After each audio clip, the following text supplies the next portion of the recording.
ഇന്ന് നമ്മുടെ ഇടയിൽ ഒരുപാട് പേരിൽ ഏനോറെക്ടൽ കണ്ടീഷൻസ് ഒരുപാട് കാണാറുണ്ട്. അപ്പോൾ അതിൽ ഏറ്റവും കോമൺ ആയിട്ട് പറയുന്ന ഒന്നാണ് പൈൽസ് അല്ലെങ്കിൽ മൂലക്കുരു എന്നുള്ള ഒരു കണ്ടീഷൻ. ഇപ്പോൾ ഈ ഒരു കണ്ടീഷൻ നമുക്ക് എന്തോ ഉണ്ടോ പുറത്ത് പറയാനോ അല്ലെങ്കിൽ ഡോക്ടറെ കൺസൾട്ട് ചെയ്യാനോ ഒരുപാട് പേര് മടിക്കുന്നുണ്ട്. അപ്പം ഇങ്ങനെയുള്ള ആൾക്കാർക്ക് നമുക്ക് ഡയറ്റിലൂടെ ഒരു പരിധി വരെയൊക്കെ ഇത് കൺട്രോൾ ചെയ്യാൻ പറ്റും. അപ്പം ആദ്യത്തെ ഒരു സ്റ്റേജ് അല്ലെങ്കിൽ ഇത് വരാൻ ചാൻസ് ഉള്ളവർക്ക് എങ്ങനെയായിരിക്കണം അവരുടെ ഭക്ഷണ നിയന്ത്രണം, അവർക്കത് എങ്ങനെയൊക്കെ മാറ്റാൻ പറ്റും, എന്തൊക്കെ കാര്യങ്ങൾ ശ്രദ്ധിക്കണം എന്നൊക്കെ നമുക്ക് ഈ വീഡിയോയിലൂടെ നോക്കാം. ഞാൻ ഡോക്ടർ പ്രിയ, കലോഞ്ചി ഡയറ്റിലെ മെഡിക്കൽ ഓഫീസറാണ്.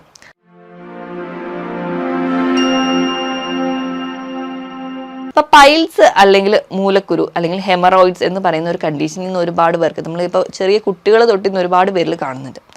അത് നമ്മൾ പ്രധാനമായിട്ടും രണ്ട് രീതിയിലാണ് ഡിവൈഡ് ചെയ്തിരിക്കുന്നത്. ഒന്നാമത്തേന്ന് പറഞ്ഞാൽ എക്സ്റ്റേണൽ പൈൽസ് അല്ലെങ്കിൽ ബാഹ്യമായിട്ട് കാണുന്ന പൈൽസ്, അല്ലെങ്കിൽ ഇന്റേണൽ പൈൽസും ഉണ്ട്. അപ്പോൾ ഒന്നാമതായിട്ട് നമുക്ക് ഇന്റേണൽ പൈൽസ് അല്ലെങ്കിൽ ആന്തരിക പൈൽസിനെ കുറിച്ച് നോക്കാം. പ്രധാനമായിട്ട് നമ്മൾ ഈ പൈൽസിനെ നമ്മൾ ഡോക്ടേഴ്സിൻ്റെ ഇടയിൽ 4 ഗ്രേഡ് ആയിട്ടാണ് ഡിവൈഡ് ചെയ്തിരിക്കുന്നത്. ഒന്നാമത്തേന്ന് പറഞ്ഞാൽ വലിയ പ്രശ്നമൊന്നുമില്ല, കുറച്ച് സോഫ്റ്റ് ഒക്കെയാണ്, തുടക്കം സ്റ്റേജാണ്, വലിയ പ്രശ്നമൊന്നും കാണിക്കില്ല, വലിയ ലക്ഷണങ്ങളൊന്നും ഉണ്ടാവില്ല, ഉള്ളിൽ തന്നെയൊക്കെ ചെറിയ ചെറിയ തടുപ്പുകളായിട്ട് വരുന്നുണ്ട്. ഇനി രണ്ടാമത്തേതെന്ന് പറഞ്ഞിട്ടുണ്ടെങ്കിൽ ചെറിയ തടിപ്പാണ്, അവിടുത്തെ ഉണ്ടാവുന്ന വെയിൻസിനൊക്കെ ചെറിയ തടിപ്പ് വന്നിട്ടുണ്ട്. അത് ഈ മലമൂത്ര വിസർജന സമയത്ത് പുറത്തേക്ക് വരികയും തന്നെ അത് കഴിയുമ്പോൾ തിരിച്ചകത്തേക്ക് കയറിപ്പോവും. ഗ്രേഡ് 3 എന്ന് പറഞ്ഞാൽ മലമൂത്ര വിസർജന സമയത്തേക്ക് പുറത്തേക്ക് വരികയും പക്ഷെ തന്നെ അകത്തോട്ട് പോയില്ല, നമ്മൾ കൈവിരലുകൾ കൊണ്ട് പ്രസ് ചെയ്ത് അകത്തേക്ക് കയറ്റിയാൽ മാത്രമേ അകത്തോട്ട് പോകുള്ളൂ. ഗ്രേഡ് 4 എന്ന് പറഞ്ഞാൽ ഫുൾ ടൈം അത് പുറത്തേക്ക് പ്രൊലാക്സ് ചെയ്ത് കിടക്കുന്ന ഒരു കണ്ടീഷനാണ്. പൈൽസ് എന്ന് പറഞ്ഞാൽ തന്നെ നമുക്കറിയാം നമ്മുടെ ഏനോറെക്ടൽ കണ്ടീഷൻ, അതായത് മലദ്വാരത്തിന് ചുറ്റും ആ ഒരു ഏരിയയിൽ ഉണ്ടാകുന്ന സിരകൾക്ക് അല്ലെങ്കിൽ വെയിൻസിനൊക്കെ ഉണ്ടാകുന്ന വീക്കമാണ്. പല കാരണങ്ങൾ കൊണ്ട് നമുക്കത് ഉണ്ടാവാറുണ്ട്. അപ്പോൾ നമ്മൾ കൂടുതലായിട്ടും കാണുന്ന ഈ ഇന്റേണൽ പൈൽസ് ആണ്. ഇനി എക്സ്റ്റേണൽ പൈൽസ് കാണുകയാണെങ്കിൽ അല്ലെങ്കിൽ ബാഹ്യമായിട്ട് കാണുന്ന പൈൽസ് പറഞ്ഞാൽ സ്കിൻ ടാഗ് പോലെ അവിടെ എപ്പോഴും സ്ഥിരമായിട്ട് നിൽക്കുന്ന ഒന്നെയാണ് നമ്മൾ എക്സ്റ്റേണൽ പൈൽസ് എന്ന് പറയാറ്. അപ്പോൾ ഈ പല കാരണങ്ങൾ കൊണ്ട് ഈ ഒരു പൈൽസ് ഉണ്ടാവുന്നുണ്ട്. ഇന്ന് ഒരുപാട് പേരിലും അത് കാണാൻ ഒരു കാരണം ഒന്നാമതെന്ന് പറഞ്ഞാൽ നമ്മുടെ ഭക്ഷണ രീതിയാണ്. തീരെ നാരുള്ള ഭക്ഷണങ്ങൾ നമ്മൾ കഴിക്കുന്നില്ല, എല്ലാം കൂടുതലായിട്ട് നമ്മൾ ഡിപ്പെൻഡ് ചെയ്തിരിക്കുന്നത് നോൺ വെജ് ഫുഡിനെയാണ്. നമ്മളിങ്ങനത്തെ ഒരു ഭക്ഷണ രീതിയാണ്. വെള്ളം കൂടി വളരെ കുറവാണ്, കുടിക്കുന്നെങ്കിൽ തന്നെ ഒരുപാട് കാർബണേറ്റഡ് അല്ലെങ്കിൽ സോഫ്റ്റ് ഡ്രിങ്ക്സ് ആണ് കുടിക്കാറ്. പ്രത്യേകിച്ച് വ്യായാമമൊന്നുമില്ല, അതുകൊണ്ട് തന്നെ നമ്മുടെ ആ ഒരു ഏനോറെക്ടൽ ഏരിയയിൽ ഉണ്ടാകുന്ന മസിൽസുകളിന് പ്രത്യേകിച്ച് ഒരു ആയാസമൊന്നും ഉണ്ടാവുന്നില്ല. അപ്പം ഇതെല്ലാം കൂടി ചേർന്നിട്ടാണ് ഇന്ന് പൈൽസിൻ്റെ ബുദ്ധിമുട്ട് അനുഭവം. ഇന്ന് ചെറിയ കുട്ടികൾ തൊട്ട് മുതിർന്ന ആൾക്കാർ വരെ ഈ പൈൽസ് ഉണ്ടെങ്കിലും നമ്മൾ കൃത്യമായി ട്രീറ്റ് ചെയ്തില്ലെങ്കിൽ ഇതിന് ഒരുപാട് ദോഷഫലങ്ങളുണ്ട്. അവിടെ ത്രോംബോസിസ് വരികയും അല്ല ഒരു ഏരിയയിൽ ഇൻഫെക്ഷൻ ഉണ്ടാവുകയും അല്ലെങ്കിൽ നമുക്ക് കംപ്ലീറ്റ്ലി ഭയങ്കര ഒരു കോൺസ്റ്റിപ്പേഷൻ ഹിസ്റ്ററിയിലോട്ട് തന്നെ ഇത് പോകും. അപ്പം എന്തൊക്കെയാണ് ഇതിനുള്ള കാരണങ്ങൾ നോക്കിക്കഴിഞ്ഞാൽ ഒന്നാമത് ഞാൻ ഭക്ഷണ രീതി പറഞ്ഞു. രണ്ടാമത്തെ ഒരു കാരണം എന്ന് പറഞ്ഞിട്ടുണ്ടെങ്കിൽ കൃത്യ സമയത്ത് തന്നെ മലമൂത്ര വിസർജനം നടക്കുന്നില്ലെങ്കിൽ നമ്മൾ കൃത്യസമയത്ത് ടോയ്ലറ്റിൽ പോകാതെ തന്നെ പിടിച്ച് യാത്രയൊക്കെ പോകുന്നതിനിടയിലാണ് ആ ഒരു തോന്നലുണ്ടായാൽ പോലും അത് പിടിച്ചു വെക്കുന്നതിൻ്റെ ഭാഗമായിട്ട് മലം വീണ്ടും ഹാർഡായി പോവുകയും അതിൻ്റെ ഭാഗമായിട്ട് നമുക്ക് ആ ഒരു പൈൽസ് ഉണ്ടാവാൻ ചാൻസ് ഉണ്ട്. ഇനി മൂന്നാമത്തെ ഒരു കാരണം നമ്മുടെ ബോഡി വെയിറ്റ് കൂടും. ബോഡി വെയിറ്റ് കൂടുന്ന സമയത്ത് നമ്മുടെ ആ ഒരു ഏനോറെക്ടൽ ഏരിയയിൽ കുറച്ചുകൂടെ കംപ്രഷൻ തോന്നുകയും കുറച്ചുകൂടെ പ്രഷർ അനുഭവിക്കുകയും അതിൻ്റെ ഭാഗമായിട്ട് നമുക്ക് പൈൽസ് ഉണ്ടാവാൻ കാരണമാവുന്നുണ്ട്. ഈ പറഞ്ഞ കാരണങ്ങളോടൊപ്പം തന്നെ ഇപ്പോൾ പ്രഗ്നൻസി അല്ലെങ്കിൽ നമ്മുടെ സ്ത്രീകളുടെ യൂട്രസിനുള്ളിൽ എന്തെങ്കിലും ഒരു ഗ്രോത്തോ അല്ലെങ്കിൽ ഇപ്പോൾ പുരുഷന്മാരുടെ കേസിലാണെങ്കിൽ പ്രോസ്റ്റേറ്റ് ഗ്രന്ഥിയുടെ വീക്കം അല്ലെങ്കിൽ മറ്റ് പല വളർച്ചകളോ അല്ലെങ്കിൽ മുഴകളോ എന്തെങ്കിലും ഉണ്ടെങ്കിൽ ആ മലദ്വാരത്തിന് ചുറ്റും ഒരു കംപ്രഷൻ അല്ലെങ്കിൽ പ്രഷർ അനുഭവിക്കുകയും അതിൻ്റെ ഭാഗമായിട്ട് നമുക്ക് പൈൽസിൻ്റെ ബുദ്ധിമുട്ട് വരാം. ഇതല്ലെങ്കിൽ പാരമ്പര്യമായിട്ട് ആർക്കെങ്കിലും ഒക്കെ ഉണ്ടെങ്കിൽ അത് മൂലം വരാറുണ്ട്. ഇനി നമ്മുടെ ഒരു ലൈഫ് സ്റ്റൈൽ അല്ലെങ്കിൽ നമ്മൾ കൂടുതൽ ഭാരം ഉയർത്തുന്ന ജോലിയൊക്കെ ചെയ്യുകയാണെങ്കിലും ആ ഒരു മലദ്വാരത്തിന് ചുറ്റും കുറച്ചുകൂടെ പ്രഷർ അനുഭവിക്കാം, അതിൻ്റെ ഭാഗമായിട്ട് വരാം. ഇനി ഇത് കൂടാതെ തന്നെ ഒരുപാട് നേരം ഇരുന്ന് ജോലി ചെയ്യുന്നവർ, ഇപ്പോൾ ഡ്രൈവർമാരുടെ കേസൊക്കെ എടുക്കുകയാണെങ്കിൽ കണ്ടിന്യൂസ് ആയിട്ട് ഒരുപാട് നേരം ഇരുന്ന് ജോലി ചെയ്യുന്ന ആൾക്കാരാണെങ്കിൽ അങ്ങനെയും വരാം. ഒരുപാട് എരിവും മസാലകളും നോൺ വെജും കഴിക്കുന്ന ആൾക്കാർക്ക് പൈൽസ് വരാനുള്ള ചാൻസ് വളരെ കൂടുതലാണ്. ഇതോടൊപ്പം തന്നെ ലിവറിന് കംപ്ലയിൻസ് ഉള്ളവർക്കും BP കൂടുതലായിട്ട് നിൽക്കുന്നവർക്കും ഒരു കോൺസ്റ്റിപ്പേഷനും അതുമായി ബന്ധപ്പെട്ട് പൈൽസ് വരാൻ ചാൻസ് കൂടുതലാണ്. ഇനി കണ്ടിന്യൂസ് ആയിട്ട് വയറിളക്കമായിട്ട് പ്രസന്റ് ചെയ്യുന്ന ആൾക്കാർക്ക്, ഇപ്പോൾ IBS പോലെയുള്ള രോഗങ്ങൾ ഉള്ളവർക്ക് തുടക്കം സ്റ്റേജിൽ ചിലപ്പോൾ വയറിളക്കം തന്നെയാണ് പ്രസന്റ് ചെയ്യുന്നതെങ്കിൽ ഈ ഒരു ടൈമിൽ നമുക്ക് പിത്തരസം കൂടി ഒരുപാട് പുറത്തേക്ക് വരുന്നുണ്ട്. ഈ ഒരു പിത്തരസം കണ്ടിന്യൂസ് ആയിട്ട് വരുന്നതിൻ്റെ ഭാഗമായിട്ട് ആ ഒരു ഏരിയയിലേക്ക് ഉണ്ടാവുന്ന ടിഷ്യൂസ് ഒക്കെ അല്ലെങ്കിൽ ആ ഒരു മലദ്വാരത്തിന് ചുറ്റും ഉണ്ടാവുന്ന ആ ഒരു കോശങ്ങൾക്കൊക്കെ നീർക്കെട്ട് ഉണ്ടാവുകയും ഇറിറ്റേഷൻ ഉണ്ടാവുകയും അത് പിന്നെ മലബന്ധമായിട്ട് മാറാറുണ്ട്. കുറച്ച് ഒരു ഏജിലെത്തുമ്പോൾ ഒരു 50-60 വയസ്സ് ആ ഒരു ഏജിലൊക്കെ എത്തുമ്പോൾ ഒരുപാട് പേർക്ക് പറയാൻ കാരണം എന്ന് വെച്ചിട്ടുണ്ടെങ്കിൽ ഈ ഒരു മലബന്ധം ഉണ്ടാവാൻ കാരണം എന്ന് പറഞ്ഞാൽ ആ ഒരു ഏജ് ആകുമ്പോഴത്തേക്കും അവിടെ ഉണ്ടാവുന്ന സിരകൾക്ക് കുറച്ചുകൂടെ വീക്ക് ആവുകയും അല്ലെങ്കിൽ ആ ഒരു സിരകളിൽ സപ്പോർട്ട് ചെയ്യുന്ന ടിഷ്യൂസിനോ അല്ലെങ്കിൽ കോശങ്ങൾക്ക് കുറച്ചുകൂടെ ഒരു ബലക്കുറവ് ഉണ്ടാവുകയും അതിൻ്റെ ഭാഗമായിട്ട് ആ സിരകൾക്ക് കുറച്ചുകൂടെ വീക്കം വരികയും അങ്ങനെ അവർക്ക് പൈൽസ് അല്ലെങ്കിൽ ഹെമറോയിഡ്സ് പോലെയുള്ള കണ്ടീഷൻസ് ഉണ്ടാവാനുള്ള ചാൻസ് വളരെ കൂടുതലാണ്. ഇതൊക്കെയാണ് പ്രധാനമായിട്ടും പൈൽസ് അല്ലെങ്കിൽ ഹെമറോയിഡ്സ് ഉണ്ടാവാനുള്ള കാരണങ്ങൾ. ഇത് പ്രസന്റ് ചെയ്യുന്നത് എങ്ങനെയാണെന്ന് വെച്ചാൽ പല ആൾക്കാർക്കും പല രീതിയിലായിരിക്കും അത് പ്രസന്റ് ചെയ്യുക. ചില ആൾക്കാർക്ക് അത് ബ്ലീഡിംഗ് ആയിട്ട് തന്നെ പ്രസന്റ് ചെയ്യും. മലത്തിന് മുൻപായിട്ടോ അല്ലെങ്കിൽ മലത്തോടൊപ്പം അല്ലെങ്കിൽ മലത്തിന് ശേഷമായിട്ടോ ബ്ലീഡിംഗ് ആയിട്ട് പ്രസന്റ് ചെയ്യാറുണ്ട്. ചില ആൾക്കാർക്കാണെങ്കിൽ ബ്ലീഡിങ്ങിന് അപ്പുറമായി ഭയങ്കരമായ നടുവേദനയായിരിക്കും. മലം പോകാൻ നേരത്തോ അല്ലെങ്കിൽ അതിന് മുൻപേ കണ്ടിന്യൂസ് ആയിട്ട് അവർക്ക് നടുവേദനയായിട്ട് പ്രസന്റ് ചെയ്യുന്നവരുണ്ട്. മലദ്വാരത്തിന് ചുറ്റും ചൊറിച്ചിലായിട്ട് നിൽക്കുന്ന ആൾക്കാരുണ്ട്. ചില ആൾക്കാർക്ക് അവിടെ എപ്പോഴും തൊടുമ്പോൾ ഒരു ഇറിറ്റേഷൻ ആയിട്ട് തോന്നാറുണ്ട്. അങ്ങനെ പല രീതിയിലും പല ആൾക്കാരിലും പല ലക്ഷണങ്ങളായിട്ടാണ് കാണാറ്. അപ്പം ഇങ്ങനത്തെ ബുദ്ധിമുട്ടുകളൊക്കെ കാണുമ്പോൾ നമ്മളെപ്പോഴും നമുക്ക് ഈ പുറത്ത് പറയാൻ മടിയുള്ളതാണ്, ഒരു ഡോക്ടറെ കാണിക്കാൻ മടിയുള്ളത് കൊണ്ട് നമ്മൾ ചികിത്സിക്കാതിരിക്കും. പക്ഷേ ഈ കണ്ടീഷൻ നിന്ന് പോയി കഴിഞ്ഞാൽ അത് മറ്റ് പല കോംപ്ലിക്കേഷനിലോട്ട് എത്തും. ഈ മലദ്വാരത്തിന് ചുറ്റും ഉണ്ടാകുന്ന രോഗങ്ങളെ പൈൽസ് മാത്രമല്ല ഫിഷറും ഫിസ്റ്റുലയും എന്ന് പറയുന്ന പല കണ്ടീഷൻസ് ഉണ്ടാകുന്നത്. അപ്പോൾ നമ്മൾ ഇങ്ങനെ ഒരു ലക്ഷണങ്ങൾ കാണുകയാണെങ്കിൽ എന്തായാലും ഒരു ഡോക്ടറെ തന്നെ കാണിക്കണം. ഡോക്ടറെ കാണിച്ച് ഏതാണ് ഈ കണ്ടീഷൻ എന്ന് ഉറപ്പ് വരുത്തുക. നിങ്ങൾക്ക് ഏതാണ് ഈ രോഗം എന്ന് ആദ്യം തന്നെ തിരിച്ചറിയാണ് വേണ്ടത്. അതിനിപ്പോൾ നമ്മൾ ആ ഡോക്ടർ നോർമലി ഇൻവെസ്റ്റിഗേഷൻ നടത്തുമ്പോൾ ആദ്യം അവർ എക്സ്റ്റേണൽ എക്സാമിനേഷൻ ചെയ്യാറുണ്ട്. അതിനോടൊപ്പം തന്നെ പ്രോട്ടോസ്കോപ്പി അല്ലെങ്കിൽ മറ്റു പല ഇൻവെസ്റ്റിഗേഷൻ, കൊളനോസ്കോപ്പി, എന്ത് ഇൻവെസ്റ്റിഗേഷൻ ആണോ അതിനനുസരിച്ച് അവർ പ്രൊസീജിയർ കഴിയുകയും അതിൻ്റെ ഭാഗമായിട്ട് നമുക്ക് ഡിസീസ് ഡയഗ്നോസ് ചെയ്യും. ഡിസീസ് ഡയഗ്നോസ് ചെയ്ത് കഴിഞ്ഞ ശേഷം മാത്രമാണ് നമ്മൾ ആ ഒരു മാനേജ്മെൻറ്റ് സൈഡിനെ കൂട്ട് ചിന്തിക്കേണ്ടത്. മാനേജ്മെൻറ്റ് സൈഡിലോട്ട് വരുമ്പോൾ നമുക്ക് ഏറ്റവും ആദ്യം വേണ്ടത് നമ്മുടെ ലൈഫ് സ്റ്റൈൽ മോഡിഫിക്കേഷനാണ്. ലൈഫ് സ്റ്റൈൽ മോഡിഫിക്കേഷൻ ഏറ്റവും ആദ്യം പറയേണ്ടത് ഭക്ഷണ നിയന്ത്രണവും രണ്ടാമതായിട്ട് വ്യായാമവുമാണ്. ഇനി ഭക്ഷണ നിയന്ത്രണത്തിൻ്റെ കേസ് എടുക്കുകയാണെങ്കിൽ ഏറ്റവും ഇമ്പോർട്ടൻ്റ് എന്ന് പറഞ്ഞാൽ നമ്മൾ കഴിക്കുന്ന ഭക്ഷണത്തിൽ നാരില്ലാത്തതാണ്. നമ്മൾ നാരടങ്ങിയ ഭക്ഷണം കൂടുതലായിട്ട് കഴിക്കാൻ വേണ്ടി ശ്രദ്ധിക്കുക.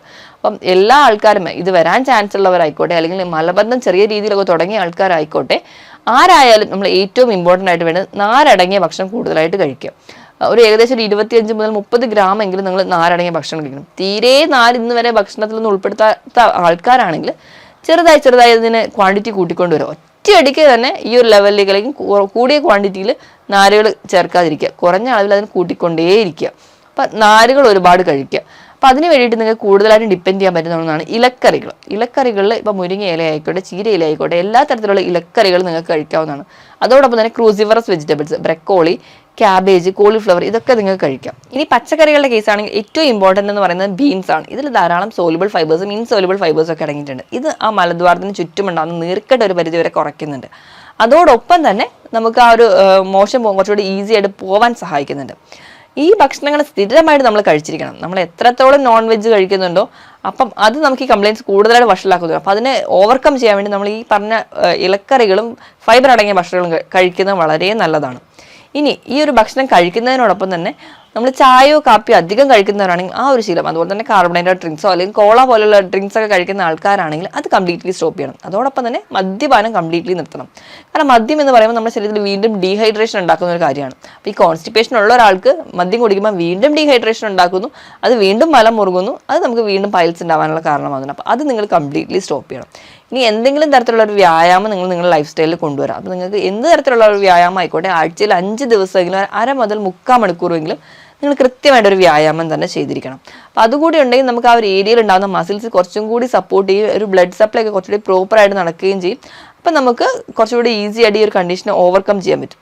ഇനി നമുക്ക് എന്തൊക്കെ ഭക്ഷണം കഴിക്കണമെന്ന് പറഞ്ഞു. ഇനി കഴിക്കാൻ പാടില്ലാത്ത ഭക്ഷണങ്ങൾ എടുക്കുകയാണെങ്കിൽ നമ്മൾ ഏറ്റവും ആദ്യം പറയുന്ന ഒന്നാണ് നോൺ വെജ് കംപ്ലീറ്റ്ലി ഒഴിവാക്കുക. അപ്പോൾ ഈ നോൺ വെജ് കംപ്ലീറ്റ്ലി ഒഴിവാക്കുക എന്ന് പറയാനുള്ള ബേസിക് കാരണം എന്ന് പറഞ്ഞാൽ ഈ നോൺ വെജിറ്റേറിയൻ ഭക്ഷണം, ഇപ്പം ചിക്കൻ, ബീഫ് എന്തും ആയിക്കോട്ടെ, അപ്പോൾ ഇതിലെല്ലാം ഉള്ളതെന്ന് പറഞ്ഞിട്ടുണ്ടെങ്കിൽ പ്രോട്ടീൻ മാത്രമാണ്, യാതൊരു തരത്തിലുള്ള ഫൈബറും അടങ്ങിയിട്ടില്ല. അതുകൊണ്ടാണ് നമ്മൾ ചിക്കനും അല്ലെങ്കിൽ ബാക്കി നോൺ വെജ് കംപ്ലീറ്റ്ലി നിർത്തുക എന്ന് പറയുന്നത്. ഇനിയിപ്പോൾ നിങ്ങൾ ചിക്കൻ കഴിക്കുന്നവരാണെങ്കിൽ നാടൻ കോഴി ഒട്ടും കഴിക്കാതിരിക്കുക. കാരണം അതിൽ വാട്ടർ കണ്ടന്റ് വളരെ കുറവാണ്. കമ്പാരബിളി നിങ്ങൾക്ക് ചിക്കനിൽ കുറച്ചുകൂടി കഴിക്കാൻ പറ്റുന്നത് ബ്രോയിലർ ചിക്കനാണ്. അതും ഒരിക്കലും നിങ്ങൾ അതിനെ എന്താ പറയുക ഫ്രൈ ചെയ്ത് കഴിക്കാതിരിക്കുക. അപ്പം നമ്മൾ ഫ്രൈ ചെയ്യുന്ന സമയത്ത് അതിലുള്ള വാട്ടർ കണ്ടന്റ് കൂടി ലോസ് ആവും. അപ്പോൾ മാക്സിമം നിങ്ങൾ കറി വെച്ച് കഴിക്കുക, അതും വളരെ റെയർ ആയിട്ട് കഴിക്കുക. ഇനി നോൺ വെജ് കഴിക്കുന്നതിൻ്റെ ആൾക്കാരാണെങ്കിൽ അതിനോടൊപ്പം തന്നെ ധാരാളം സാലഡ്സ് കഴിക്കുക. അപ്പം നിങ്ങൾക്ക് സവോളയും അല്ലെങ്കിൽ അതുപോലെ തന്നെ ക്യുക്കമ്പറും കൂടെ അരിഞ്ഞിട്ട് സാലഡായിട്ട് കഴിക്കുക. അപ്പോൾ ഈ കുക്കമ്പറിലൊക്കെ ധാരാളം ഫൈബേഴ്സ് ഉണ്ട്, അതുപോലെ തന്നെ അതിൽ ധാരാളം വാട്ടർ കണ്ടന്റും ഉണ്ട്. അപ്പോൾ നമുക്ക് കുറച്ചും കൂടി ഈ ഒരു മലബന്ധം ഓവർകം ചെയ്യാൻ പറ്റും. അപ്പോൾ ഈ വക സാലഡ്സ് എപ്പോഴായാലും എന്ത് നോൺ വെജിറ്റേറിയൻ ഫുഡ് കഴിക്കുകയാണെങ്കിലും ധാരാളം സാലഡ് കഴിക്കുക. ഇനി ഇപ്പം ബീഫാണ് കംപ്ലീറ്റ്ലി നമ്മൾ ഒഴിവാക്കുക. കാരണം ഈ ബീഫ് എന്ന് പറയുന്ന അലർജിക് പ്രോട്ടീൻ ഉണ്ട്. ഈ ഒരു അലർജിക് പ്രോട്ടീൻ നമുക്ക് മലദ്വാരത്തിന് ചുറ്റും നീർക്കെട്ടൊക്കെ ഉണ്ടാകാനുള്ള ചാൻസ് വളരെ കൂടും. അപ്പോൾ ഉള്ളവർക്കാണെങ്കിൽ അത് വീണ്ടും വഷളാവാനും കാരണമാണ്. അപ്പോൾ അത് നിങ്ങൾ സ്റ്റോപ്പ് ചെയ്യുക. പിന്നെ ഒരുപാട് പേരുടെ ഡൗട്ടാണ് മുട്ടയിൽ ഇപ്പം താറാവ് മുട്ട കഴിച്ച് കഴിഞ്ഞാൽ നിങ്ങൾക്ക് കംപ്ലീറ്റ്ലി പൈൽസ് ഒക്കെ മാറും, അതിന് പകരം കോഴിമുട്ട കഴിച്ചാലാണ് പൈൽസ് ഉണ്ടാവുന്നത്. അതും തെറ്റായൊരു ധാരണയാണ്. അപ്പോൾ മുട്ടയിൽ ഉള്ളത് എന്ന് പറഞ്ഞാൽ രണ്ടിലും സെയിം ആണ്. ഇപ്പം ഉള്ള കൊഴുപ്പും പ്രോട്ടീനും ഒക്കെ സെയിം ആണ്. നിങ്ങൾ മുട്ട കഴിച്ചാലും ഈ പറയുന്ന രീതിയിൽ ഫൈബേഴ്സ് ഒന്നും ഇല്ലാത്തതുകൊണ്ടാണ് ഈ മുട്ടയും അതുപോലെ തന്നെ ഇറച്ചിയൊക്കെ കംപ്ലീറ്റ്ലി അവോയ്ഡ് ചെയ്യാൻ പറയുന്നത്. ഇപ്പം പാല് ആണെങ്കിലും അതിലും ഒട്ടും തന്നെ നാരടങ്ങിയിട്ടില്ല. അപ്പം അതുകൊണ്ടാണ് ഈ പകം ഫുഡുകളൊക്കെ കംപ്ലീറ്റ്ലി ഒഴിവാക്കാൻ പറയുന്നത്. അപ്പം നിങ്ങൾ ഈ ഭക്ഷണങ്ങളൊക്കെ കഴിക്കുമ്പം കൂടെ സാലഡ് കഴിക്കുകയാണെങ്കിൽ ഒരു പരിധി വരെ നിങ്ങൾക്ക് ഈ പറയുന്ന ഭക്ഷണങ്ങളൊക്കെ കുറഞ്ഞ അളവിൽ കഴിക്കാം. കഴിക്കുമ്പോൾ കറി വെച്ച് കഴിക്കാൻ വേണ്ടി ശ്രദ്ധിക്കുക.